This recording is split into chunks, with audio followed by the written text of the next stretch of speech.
Thank you for joining us. I'm Yoon Jung-min.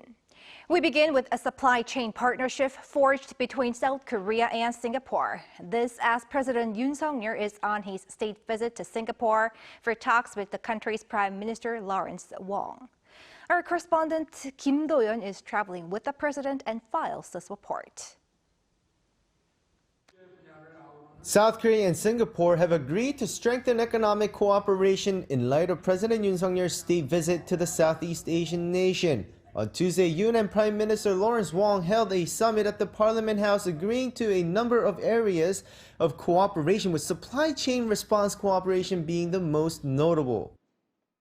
이번에 체결된 양국 간 공급망 파트너십 약정을 기초로 바이오, 에너지, 첨단 산업 분야의 공급망 협력을 강화하고 공급망 교란에도 함께 대응하기로 했습니다.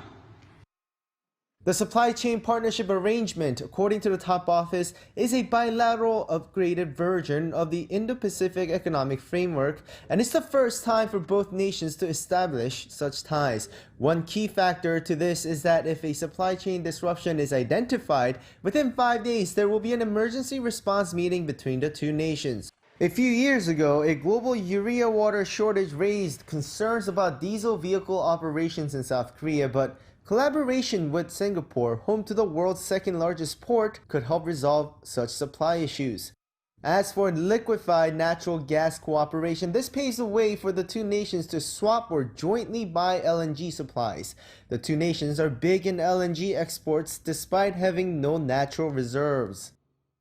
세계 3위의 LNG 수입국인 한국과 글로벌 LNG 교역 허브인 싱가포르 간에 이번에 체결한 LNG 수급 협력 MOU는 에너지의 안정적인 국제 공급망 구축에도 크게 기여할 것입니다. This state visit comes as next year will be the 50th anniversary since South Korea and Singapore established diplomatic relationship, and to celebrate this, the two leaders agreed to elevate the bilateral relations to a strategic partnership next year.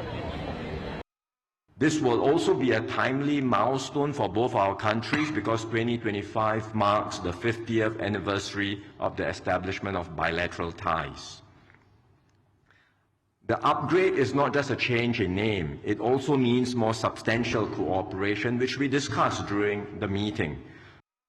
For this next phase, the two nations are set to focus on advanced technology, AI, and startup support. Singapore is one of the world's powerhouses for AI while having strong biomedical industry. South Korea is strong in manufacturing cars and electronics and chips, so according to the top office, the synergy effect for this will be big. Before wrapping up his visit on Wednesday, President Yoon will give a lecture at IC's Yusof Ishak Institute, where he's expected to address his August 15 reunification doctrine. Kim Do-yeon, Arirang News, Singapore.